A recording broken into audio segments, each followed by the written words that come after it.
Hi, I am Alok S Jha. बच्चों,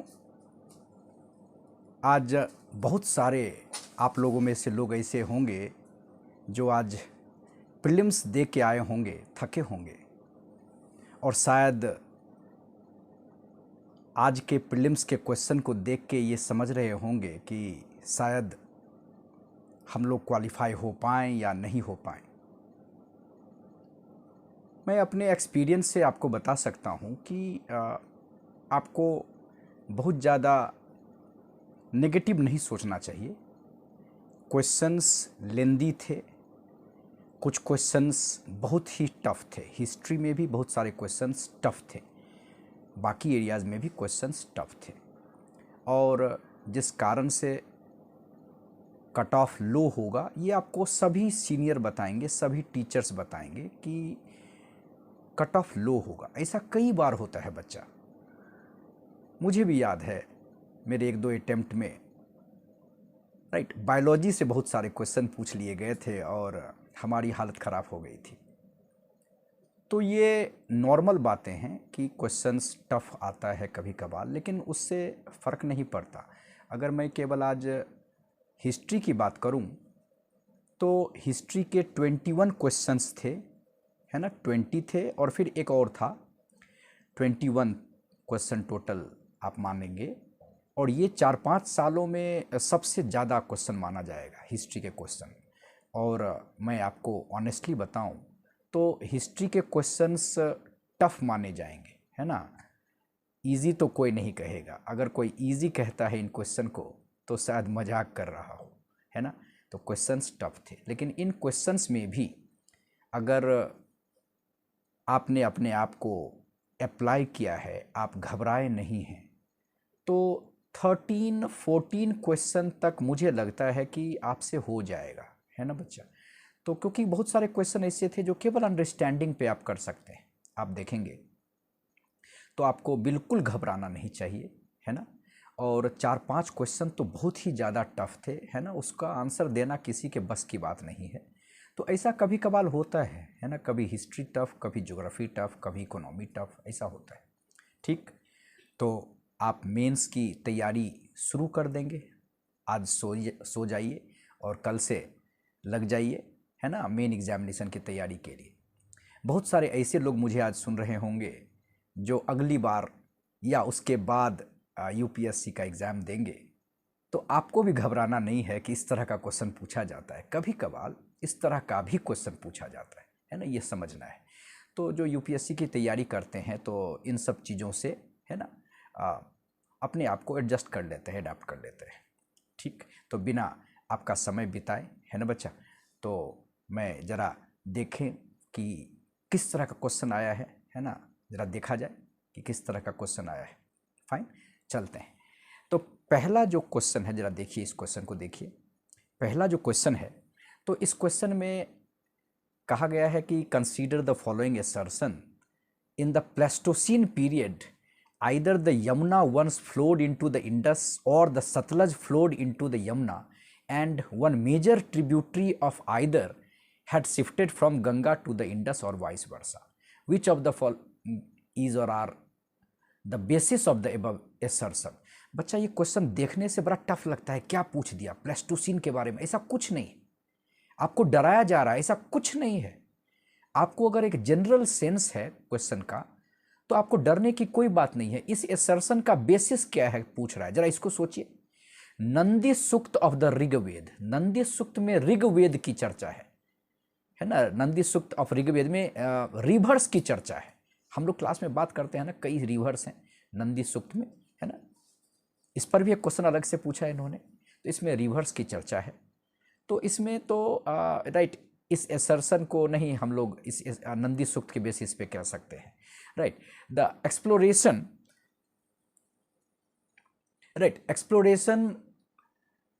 of Satluj and the Yamuna by Robert Bruce Foote,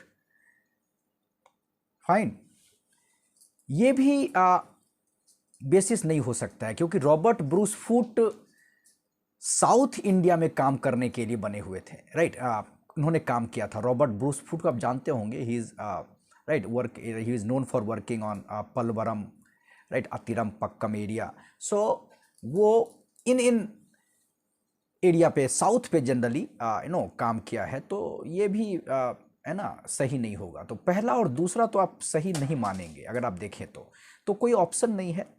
third option है। और हिंदू में कुछ articles भी आए हुए थे, बहुत पहले आर्टिकल्स आए हुए थे इस मामले को लेकर कि presence of same species of dolphin in both the Indus and the Ganga river system. लेकिन आर्टिकल आए हुए तो ठीक है, नहीं भी आए हुए तो आप एक हिस्ट्री के स्टूडेंट को समझ में ये बात आ जाएगी कि 2 स्टेटमेंट तो गलत होगा, केवल 3 ही हम लोग मान सकते हैं कि ये सही होगा। फाइन, तो इसका आंसर हो जाएगा डी, है ना, तो 3 ओनली, ठीक। लेकिन आपको पता है कि यूपीएससी एक प्रोविजनल आंसर देने वाला है, तो उनके आंसर का भी इंतजार करेंगे। कुछ ऐसे क्वेश्चंस हैं जिनमें उनके आंसर का भी इंतजार करेंगे, लेकिन अभी लगता है कि डी सही आंसर होगा, ठीक चलेगा। ये कंप्लीटली हिस्ट्री पे क्वेश्चन नहीं था, है ना, तो बहुत ज़्यादा डरे नहीं इस क्वेश्चन से, ठीक है। Now coming to second question. Now देखिए जरा सेकंड क्वेश्चन देखिए। तो सेकंड क्वेश्चन आप परिचित होंगे, बुद्धिज्म को आपने तैयार किया होगा कि what does an empty seat represent in early Buddhist iconography. तो बच्चा ये क्वेश्चन बहुत डिफिकल्ट नहीं माना जाएगा। एम्प्टी सीट का मतलब होता है ना, हम लोग कहते हैं कि ये फ्रिक्वेंटली ये सिंबलाइज करता है वज्रासन पे, डायमंड थ्रोन कहा जाता है इसको। और बुद्धिज़्म के जब आप आइकोनोग्राफी के बारे में देखेंगे तो सिंबोलिज्म का महत्व है ना, आप जानते होंगे सिंबोलिज्म का बहुत इंपॉर्टेंट राइट कंट्रीब्यूशन है बुद्धिज़्म के आइकोनोग्राफी में। तो मेडिटेशन ऑफ द बुद्धा, ये इसका सही आंसर होगा, ए, है ना, ए जो होगा इसका सही आंसर होगा। Now coming to third question. Third question है कि which of the following pairs of ancient and modern names of the river. देखो फिर से वो नदी सूक्त ऋग्वेद की जो है ना, यूपीएससी को अच्छा लगे है नदी सूक्त, तो फिर से एक क्वेश्चन है। और हम लोग क्लास में बात भी करते हैं कि वितास्ता का क्या मॉडर्न नेम है, असिकनी का क्या मॉडर्न नेम है ना। अगर बहुत पहले आप मुझसे कभी पढ़े होंगे तो मैं पहले कहता था आसिक हैं जनाब, है ना, मतलब असिकनी चेनाब। तो गलत है, असिकनी झेलम लिखा हुआ है, गलत है। हम लोग फॉर्मूला करते थे आसिक हैं जनाब, तो असिकनी झेलम आप मान सकते हैं ये गलत है ना। वितास्ता चेनाब गलत है ना, दोनों गलत है, पहला दूसरा गलत है।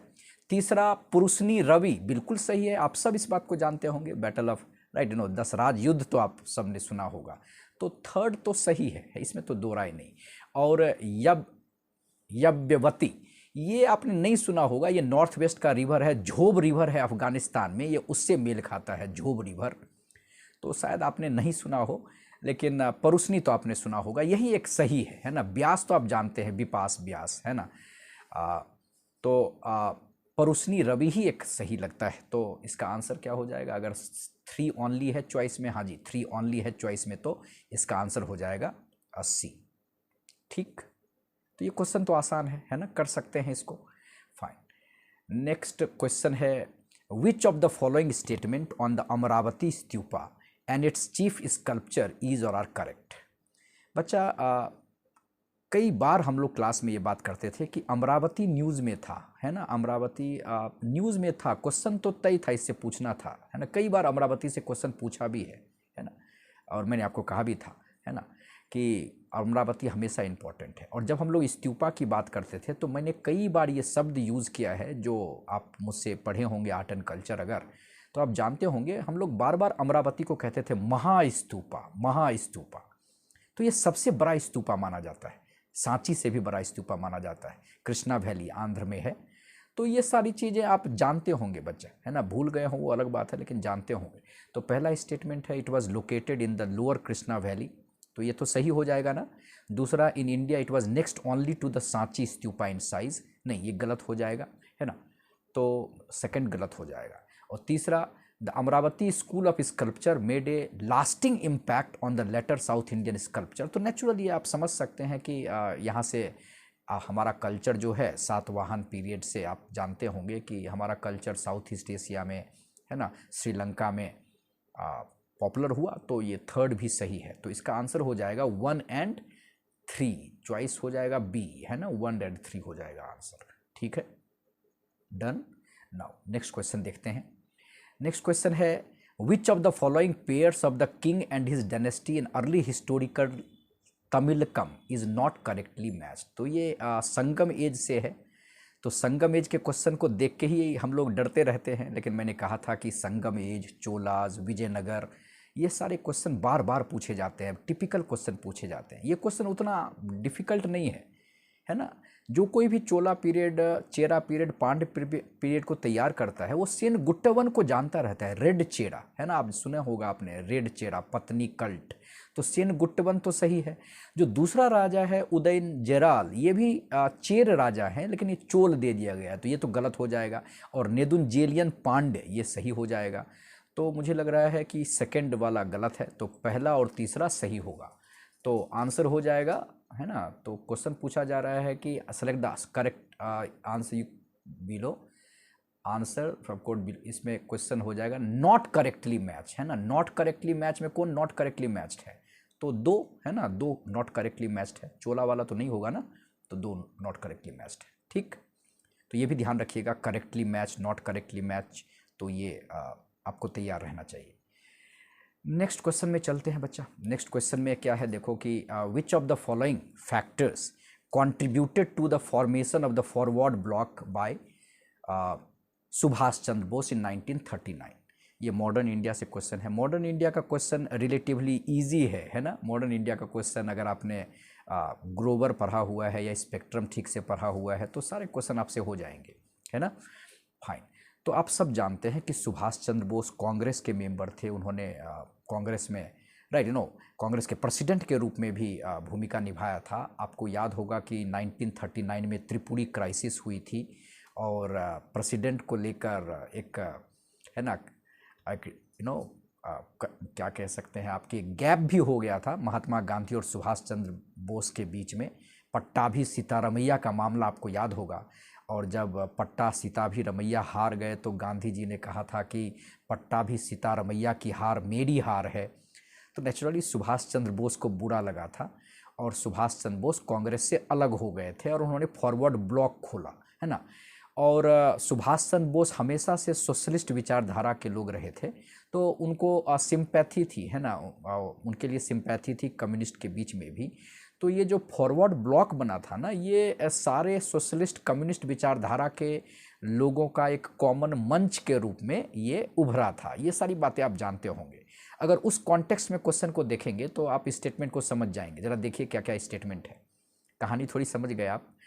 तो Bose failed to win the confidence of Mahatma Gandhi, है ना, तो ये तो सही है ना।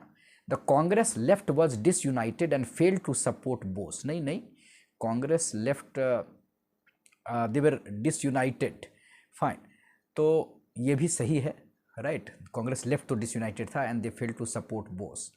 Then communist did not support Bose in his endeavours, नहीं, कम्युनिस्ट तो सपोर्ट करता है ना, ये बात तो दिमाग में आप रखेंगे कि the communist were the right were generally sympathetic towards Bose, तो ये तो गलत हो जाएगा, थर्ड तो गलत हो जाएगा। The supporters of M N. Roy and socialist leaders like Jayaprakash Narayan preferred Congress unity to supporting Bose, हाँ, तो ये भी सही होगा। तो इसमें से क्वेश्चन पूछा जा रहा है कि which are the following factors contributed, तो कम्युनिस्ट वाला तो नहीं होगा, तो 1 and 2 and 4, है ना, 1 2 4, कौन सा चॉइस है 1 2 4? 1 2 4 बी, तो बी हो जाएगा आंसर। ठीक, now coming to next question. Next question है consider the following statement regarding the British policy in Awadh immediately after its annexation in 1856। आपको याद होगा कि अवध का एनेक्सेशन जो है वो एक कारण बना था रिवोल्ट ऑफ 1857 का, है ना, ये इमीडिएट कारण बना था। एक तरह से लोगों को विश्वास नहीं हो रहा था कि अवध जो इतने लॉयल रहा है उसको एनेक्स कर लेंगे, है ना, तो 1856 में अवध को एनेक्स कर लिया। तो इसका कॉन्सिक्वेंस क्या हुआ? देखो, पहला स्टेटमेंट है कि the taluqdars were dispossessed of their state, yes, but allowed to retain their arms and forts.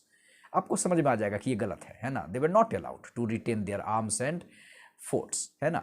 तो ये तो सही नहीं है ना। A summary revenue settlement was made in 1856 assuming that the taluqdars were outsider, है ना। सो ये तो सही है ना। आप देखेंगे ये सुभाष चंद्र बोस के बारे में, सॉरी, तालुकदार के बारे में ये बातें कही जाती है। Correct. The British believed in taking revenue directly from the peasant by removing the talukdar. Yes, ये भी सही है। The British aim to establish direct relation with what you call ryot, peasant, and they wanted to bypass talukdar, है ना। तो ये बात तो सही है। तो आंसर हो जाएगा, है ना, A 2 and 3। पहला तो गलत हो जाएगा, ठीक है ना। Fine. Now next question, consider the following assertion. देखो ये एक नया तरीका इन्होंने इस एग्जाम में निकाला है कि असर्शन देते हैं, फिर उस पर क्वेश्चन पूछते हैं कि the genesis of political alliance based on the community lay in the very nature of the Montagu Chelmsford reform 1919। बच्चा ये क्वेश्चन दिखने से थोड़ा टफ लगता है, लेकिन अगर आपकी अंडरस्टैंडिंग है तो ये टफ नहीं है ना। तो आपको पता है कि 1909 से ही डिवाइड एंड रूल पॉलिसी शुरू हो गई थी। उन्होंने गेम खेल दिया था, खेला शुरू कर दिया था, और 1909 में ही सेपरेट इलेक्टोरेट की बात हो गई थी, और 1919 एक्ट में इसको बढ़ाया गया। ये बात भी आप जानते हैं। तो इस असर्शन से क्या क्या हम लोग है ना समझ सकते हैं। पहला, reforms retained and extended the principle of separate electorate. ये तो सही है कि ये चीज़ें आगे बढ़ाई गई। दूसरा, separate electorate were supposed to counter Indian nationalism, बिल्कुल, which was growing stronger. Nationalism जो बढ़ रहा था उसको रोकने का प्रयास किया गया। तो ये दोनों स्टेटमेंट सही है। तीसरा, deprived classes rallied around the favours inherent in the separate electorates. बच्चा यहाँ पर आपको थोड़ा डाउट होगा, लेकिन आप सोचो कि ये चीज़ें जो हुई ना, डिप्राइव्ड क्लासेस और डिप्रेस्ड क्लासेस, ये बाद की बात है। ये पूना पैक्ट, अंबेडकर गांधी वाला जो इशू है वहाँ की बात है। ये बाद में हुआ, ये अभी का है नहीं, 1919 एक्ट से हुआ नहीं, बाद में ये चीज़ें हुई। तो थर्ड नहीं भी हो सकता है ना। तो हम लोग इसमें सी को ज़्यादा अप्रोप्रिएट चॉइस मानेंगे। 1 and 2 ज़्यादा अप्रोप्रिएट चॉइस है, 1 and 2, है ना। तो सी आंसर होना चाहिए मेरे हिसाब से। फाइन, ठीक है। नेक्स्ट क्वेश्चन देखते हैं। Pandit Mallikarjun Mansur the famous classical singer from Karnataka represented. देखो हम लोग क्लास में बात करते हैं ख्याल म्यूज़िक की, धरा यू कैन से ध्रुपद म्यूज़िक की। मैंने बताया था आपको कि ख्याल म्यूज़िक के कई घराने थे, है ना, और उसमें से एक इम्पॉर्टेंट घराना था जयपुर अतरौली घराना, है ना। तो जयपुर अतरौली घराना के फाउंडर थे अलादिया खान। तो ये मैंने आपको एक हिंट दिया था, अगर किसी वजह से कोई न्यूज़ में रहता है तो पूछा जा सकता है ना। क्लास में सारे सिंगर म्यूजिशियन का नाम याद रखना पॉसिबल नहीं होता है ना। तो पंडित मल्लिकार्जुन मंसूर ये हैं कर्नाटका के, धारवाड़ में इनका सेंटर है, और इनको जो है सो इनको एक ग्रांट दिया गया था, फिनेंशियल सपोर्ट दिया गया था। इस कारण से ये न्यूज़ में थे, है ना। हिंदू में आर्टिकल भी आया था, न्यूज़ में थे। फाइन। तो ये इस कारण से पूछा गया है ना। फाइन, तो इसको याद रखिएगा। फाइन, तो ये आगे भी पूछा जा सकता है इस तरह का घराना वाला क्वेश्चन। तो दिमाग में रखना है कि इस तरह का क्वेश्चन अगर शुरू किया है इन्होंने तो पूछा जा सकता है। तो इसका आंसर, चूँकि करंट में था इसलिए पूछा गया। दिमाग में रखिएगा, इनको ग्रांट मिला है, इनको कुछ फंड मिला था, है ना, कुछ करोड़ का। हिंदू में ये आर्टिकल आई थी, न्यूज़ आया हुआ था, तो इसलिए पूछा गया है। तो इसका आंसर हो जाएगा राइट, डी, जयपुर अतरौली घराना। फाइन। नाउ अगला जो क्वेश्चन है थोड़ा टिपिकल है। ये आप इस क्वेश्चन को नहीं जानते होंगे, और इस तरह का क्वेश्चन क्लासेस में पढ़ाया भी नहीं जा सकता है, जाता भी नहीं, है ना। तो ये थोड़ा टफ क्वेश्चन था, है ना। In which one among the following texts does the term Kshetrapatni, mistress of the field, originate. बच्चा, उपिंदर सिंह में इस तरह से कई वर्ड दिए गए हैं, हम लोग बात करते हैं, और ऋग्वेद में भी एग्रीकल्चर का कई एविडेंस है।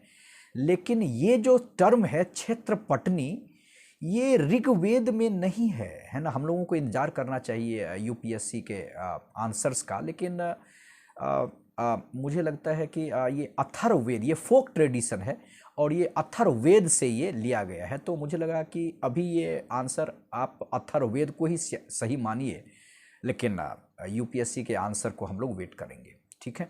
तो कुछ लोग आपको ऋग्वेद बताएंगे, हो सकता है ऋग्वेद भी सही हो, लेकिन अथर्ववेद ज़्यादा अप्रोप्रिएट आंसर मुझे अभी लगता है ना। तो आज ही एग्ज़ाम हुआ है, तो मैं बहुत कॉन्फिडेंटली नहीं कह सकता, लेकिन अथर्ववेद चूँकि फोक ट्रेडिशन की बात करता है तो मुझे लगता है कि अथर्ववेद ज़्यादा अप्रोप्रिएट आंसर है, ठीक।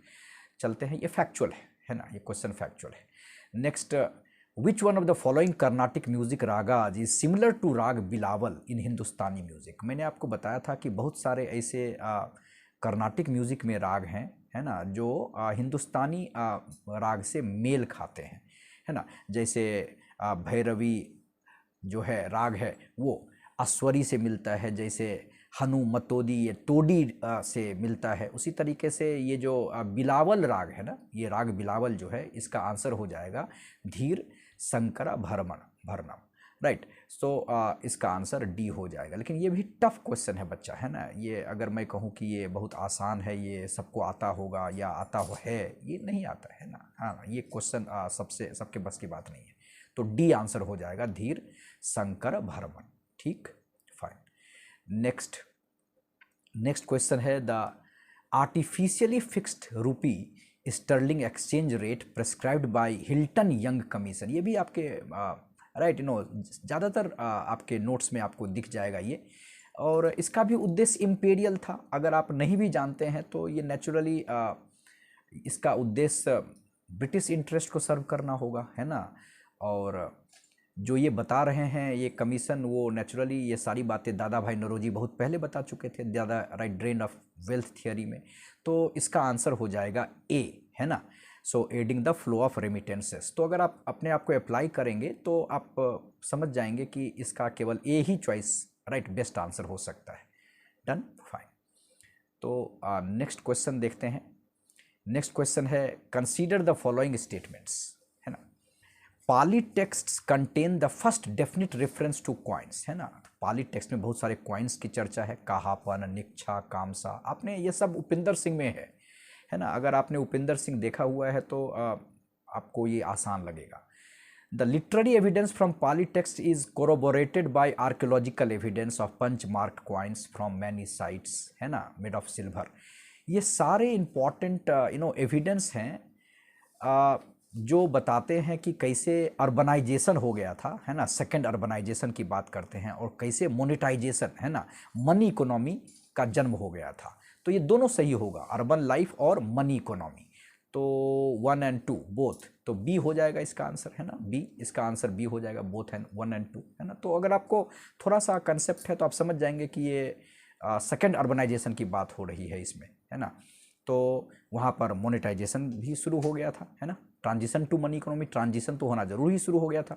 डन, तो बी हो जाएगा इसका आंसर। Next, which of the following temples has और have a Nagara style of shikhara, है ना। तो इस क्वेश्चन में आप दशावतार टेम्पल दियोगर तो आप सब जानते होंगे कि दशावतार टेम्पल दियोगर जो है उसमें सबसे पहले आपको नगरा स्टाइल का शिखरा मिलता है। लेकिन कुछ ऐसे बेसर स्कूल के भी टेम्पल हैं जिसमें कुछ नगरा फीचर्स हैं, है ना। क्योंकि नगरा फीचर्स चाहे तो नगरा स्कूल में है या कुछ बेसर स्कूल के टेम्पल में है। तो ऐहोल में हुची मलीगुडी जो टेम्पल है उसमें भी शिखर टाइप का है ना। वहाँ पर आप देखेंगे कुछ बहुत सारे ऐसे टेम्पल हैं जो बेसर स्कूल के हैं। आप जानते हैं कि ऐहोल, पट्टाडकाल, बदामी में बहुत सारे ऐसे टेम्पल हैं, लेकिन हुची मलीगुडी का जो शिखर है वो बिल्कुल लगता है जैसे नगरा स्कूल का शिखर होगा। तो 2 और 3 इसका आंसर होना चाहिए, है ना। तो बी, है ना, बी चॉइस जो है इसका 2 और 3 इसका आंसर होना चाहिए, ठीक। तो नेक्स्ट देखते हैं हम लोग। Among the 4 main forms of existence of life recognized in Jainism, which one of the following is not included? बच्चा, जैनिज्म के बारे में अगर आपको थोड़ा आइडिया है तो आप ये कर लेंगे, लेकिन अगर आपको नहीं भी थोड़ा इसका आइडिया है तो यक्ष आप इसमें इंक्लूड नहीं करेंगे। आपको थोड़ा आइडिया होगा कि जैनिज्म में 4 मेन फॉर्म्स ऑफ एग्जिस्टेंस, गति की चर्चा है जिसमें देव की चर्चा है, मनुष्य की चर्चा है, त्रियन की चर्चा है, नर की चर्चा है, लेकिन यक्ष को इसमें इंक्लूड नहीं किया जाता है। यक्ष यक्षिणी आप जानते होंगे, इसमें इंक्लूड नहीं किया जाता है, यक्ष डेमी गॉड। तो उस बेसिस पे भी आप गेस कर पाएंगे, ये आप कर पाएंगे, है ना। देख के आपको डर लगेगा ये क्वेश्चन, लेकिन यक्ष को इसमें इंक्लूड नहीं करते हैं। यक्ष, मैंने आपको कई बार कहा था कि यक्ष यक्षिणी को हर एक धर्म अपने से जोड़ता है, लेकिन ये फोक गॉड गॉडेसेस हैं यक्ष। तो बी हो जाएगा इसका आंसर, है ना, बी हो जाएगा। फाइन, नेक्स्ट क्वेश्चन देखते हैं। नेक्स्ट क्वेश्चन है द हली सलस्य पेंटिंग इन द बाघ केव रिप्रेजेंट। बच्चा, गुप्ता पीरियड में एक अजंता केव है और एक बुद्धिस्ट बाघ केव है। अजंता केव में भी बुद्धिस्ट पेंटिंग है और बाघ केव में भी बुद्धिस्ट पेंटिंग है। बाघ अजंता, है ना, आप जानते हैं महाराष्ट्र में, और बाघ मध्य प्रदेश में है, बाघिनी रिवर के पास और धार डिस्ट्रिक्ट में। इसमें 9 केव हैं और केव नंबर 4 जो है इसको रंग महल कहा जाता है। ये सारी बात हम लोग क्लास में करते हैं, और मैंने बताया था आपको कि बुद्धिस्ट पेंटिंग है बाघ में, लेकिन कुछ ऐसी पेंटिंग है जो कि, है ना, जो इसको सेकुलर बना देता है, जॉयस फोक डांस, है ना। एक कुछ ऐसे भी इसमें पेंटिंग है जो इसको कंप्लीटली रिलीजियस नहीं बनाता है। तो आप इस बेसिस पे भी ए को आप चूज कर सकते हैं, जॉयस फोक डांस। तो इसका आंसर हो जाएगा ए। ठीक, नाउ नेक्स्ट क्वेश्चन को देखिएगा। तो ये क्वेश्चन आपको थोड़ा टफ लगेगा, है ना। ये बच्चा, science and technology in ancient India, ये ऐसा टॉपिक है जिससे क्वेश्चन पूछा जाता है। आपको पता है कि गुप्ता पीरियड में आपको डेसिमल सिस्टम का एविडेंस मिलता है। अगर आपने सुना है तो ग्वालियर इंस्क्रिप्शन का भी नाम आपने सुना होगा, और मनकानी प्लेट्स का भी आपने नाम सुना होगा, है ना। तो ये सारे गुप्ता पीरियड के डेसिमल सिस्टम के बारे में बताते हैं, है ना, और प्लेस वैल्यूज़ के बारे में बताते हैं। तो ये क्वेश्चन थोड़ा कॉम्प्लिकेटेड है, लेकिन साइंस टेक्नोलॉजी एक पेट एरिया होता है यूपीएससी का, इससे क्वेश्चन पूछा जाता है, टेक्निकल क्वेश्चन पूछा जाता है। तो ये तीनों स्टेटमेंट सही होगा कि the earliest epigraphic use of the place value system in India is found in the Mankani plates. कुछ लोग कहते हैं कि नहीं नहीं, मनकानी प्लेट्स नहीं होगा, ये ग्वालियर प्लेट्स होगा, लेकिन मनकानी प्लेट्स में भी है चर्चा। तो आप, है ना, राइट, इसको ना नहीं कह सकते, लेकिन फिर अगेन यूपीएससी के आंसर्स को, है ना, हमें देखना पड़ेगा। तो अभी के राइट, स्थिति में मुझे लगता है कि ये तीनों जो है स्टेटमेंट सही है कि नहीं। तो इसका आंसर हो जाएगा 1, 2 एंड 3, है ना, डी है ना चॉइस। हाँ जी, डी हो जाएगा इसका आंसर। फाइन, नेक्स्ट क्वेश्चन देखो। Consider the following statement about the archaeological finding in the Harappan town. अब ये क्वेश्चन एक लंबा चौड़ा लेंदी क्वेश्चन है, आप देख के आपको डरेंगे कि क्या पूछ दिया। यही आपको मुझे लगता है कि ट्रेन अपने आप को करने की ज़रूरत है, आगे भी आप करेंगे, कि कंप्रीहेंशन पावर आपको होना चाहिए कि आप एग्जामिनेशन में इन सारे बड़े बड़े क्वेश्चन को देख के डरे ना, आप समझ लें जल्दी से, है ना। तो आप देखोगे कि आपको 3 स्टेटमेंट दिया गया है, और 3 स्टेटमेंट के बेसिस पर आपको कुछ जज करनी है ना। ये दिमाग में रखना है कि there is a wide occurrence of spindle holes in the, you can say, houses, but absence of spinning wheel. तो स्पिनिंग व्हील तो आप जानते हैं कि ये बाद का डेवलपमेंट है, यहाँ तो था नहीं, है ना। So weights and measures scales ये डेवलप था, है ना, इंडस वैली सिविलाइजेशन में। There are houses built in large but with baked bricks, right, spacious courtyards, है ना। ये सारी बातें आप जानते हैं। अब इन 3 स्टेटमेंट के आधार पर आपको ड्रॉ करना है ना, इन्फरेंस ड्रॉ करना है। आप बाहर से कुछ ड्रॉ ना करें, इन 3 पे ड्रॉ करें। तो इन 3 पे जो आप ड्रॉ करेंगे तो आप देखेंगे कि स्टेटमेंट 1 जो है सजेस्ट करता है spinning was a laborious activity, ये सही है ना। स्टेटमेंट 2 सजेस्ट करता है कि the extent of scientific knowledge, है ना, कि हड़प्पन के पास था, ये भी सही है। स्टेटमेंट 3 सजेस्ट करता है कि emergence of A common property system, बिल्कुल नहीं, ऐसा कुछ सजेस्ट नहीं करता, ये इन्फरेंस गलत है ना। ये आपको लग गया होगा, आप जब पढ़ेंगे तो आपको लग जाएगा कि ये इन्फरेंस गलत है, तो 3 वाला इन्फरेंस गलत हो जाएगा। तो इसका आंसर क्या हो जाएगा? इसका आंसर हो जाएगा क्या? इसका आंसर हो जाएगा 3, है ना। इसका आंसर क्या हो जाएगा? 3। फाइन, तो इसका आंसर क्या हो जाएगा? जरा इसका क्वेश्चन मैं देख लूँ। इसका आंसर हो जाएगा, इसका आंसर हो जाएगा 3। राइट। इसका आंसर हो जाएगा कौन सा? इसका आंसर हो जाएगा ए, 1 और 2, है ना, 1 और 2, करेक्ट, 1 और 2 इसका आंसर हो जाएगा। फाइन, बिकॉज 3 थर्ड नहीं होगा, थर्ड स्टेटमेंट गलत हो जाएगा। ठीक है, चलो नाउ अब अगला क्वेश्चन क्या है? अगला क्वेश्चन है which one of the following statement about the Eka movement and Bardoli Satyagraha, है ना, about the Eka movement and Bardoli Satyagraha is correct, है ना, यही क्वेश्चन है अगला, है ना। तो इस क्वेश्चन में आप एक्का मूवमेंट के बारे में आप जानते हैं कि ये 1921-22 का था। बारदोली सत्याग्रह के बारे में आप जानते हैं कि 1928 का था। वल्लभ भाई पटेल का रोल है ना। तो इसमें अगर आप स्टेटमेंट देखेंगे तो ज़रा देखिए statement, the Eka movement was throughout supported and organised by the Congress. तो ये तो इनकरेक्ट है ना, तो थ्रू आउट सपोर्ट, है ना, ये तो इनकरेक्ट स्टेटमेंट है। फाइन, तो the Eka movement was provided leadership by the taluqdar of Awadh, whereas Bardoli Satyagraha was a movement of the landless labour. नहीं, Bardoli Satyagraha was a movement of landless labour, ये तो गलत हो जाएगा। आप जब पढ़ेंगे तो एक ना कुछ साइन है कि ये गलत स्टेटमेंट है। द बारदोली, तो ये गलत हो जाएगा। तीसरा देखते हैं कि the Bardoli Satyagraha was A campaign against the enhancement of land revenue, सही बात। वाइल द एक्का मूवमेंट, है ना, was A protest against excessive extraction of rents. हाँ, ये तो सही है कि नहीं, है कि नहीं, ये तो सही हो जाएगा, सी सही हो जाएगा।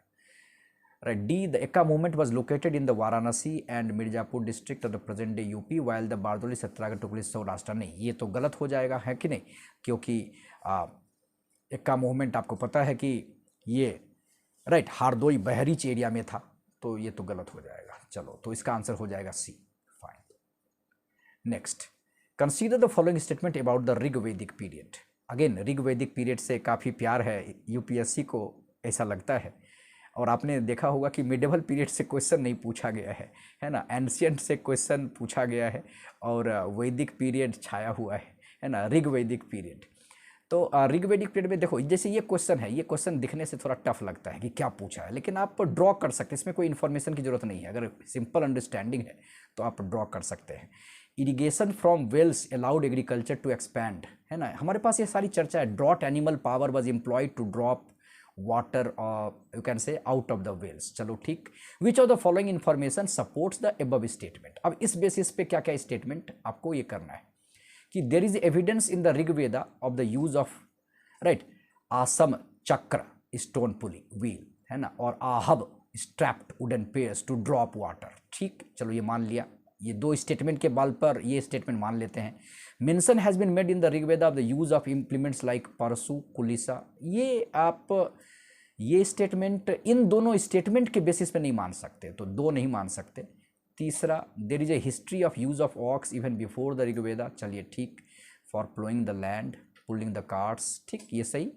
तो मुझे लग रहा है कि सेकंड नहीं मानेंगे, तो आंसर इसका हो जाएगा, है ना, इसका आंसर हो जाएगा सी, है ना, सी ज़्यादा अप्रोप्रिएट है। 1 और 3, 2 नहीं होगा, है ना, सी हो जाएगा आंसर। ठीक है, नेक्स्ट, जो एक करंट अफेयर्स से क्वेश्चन पूछा गया है, ये आप सब जानते होंगे, इसको मैं इजी ही लूँगा कि सब जानते थे कि 2024 में शायद इसको ऐड किया है वर्ल्ड हेरिटेज साइट में, मोईदाम। तो इसका आंसर क्या हो जाएगा कि they were the burial grounds of the royals and nobles. Fine, तो इसका आंसर हो जाएगा सी, इसका आंसर हो जाएगा सी। फाइन, तो हम लोग सी आंसर अप्रोप्रिएट आंसर होगा। ये थोड़ा आसान है, ये आप ज़रूर जानते होंगे। तो बच्चों मैंने आपको एक आइडिया दिया इस बार के क्वेश्चन को, और मैंने कोशिश की आपको बताने की कि इस क्वेश्चन से बहुत ज़्यादा डरना नहीं है। आप उपिंदर सिंह को आपको फोकस करना होगा, और करना चाहिए भी, है ना। उपिंदर सिंह में बहुत सारे ऐसे टर्म्स हैं जिससे क्वेश्चन पूछा जाता है एंशिएंट इंडिया के लिए, तो आप उसको ध्यान देंगे, है ना बच्चा। और मैं आपको बताना चाह रहा हूँ कि अब मैं खुद अपने घर से ऑनलाइन कोर्स करता हूँ, है ना। तो ऑप्शनल के लिए अगर आपको टेस्ट सीरीज करना हो, और क्लासरूम ऑप्शनल के लिए करना हो, या हिस्ट्री रिलेटेड कोई भी अगर आप कोर्स करना चाहते हो, तो मुझसे जुड़िए, मुझसे कांटेक्ट करिए और मैं पूरी ताकत के साथ आपका साथ दूंगा, आपके सपनों पे काम करूंगा। Fine, so thank you, good night.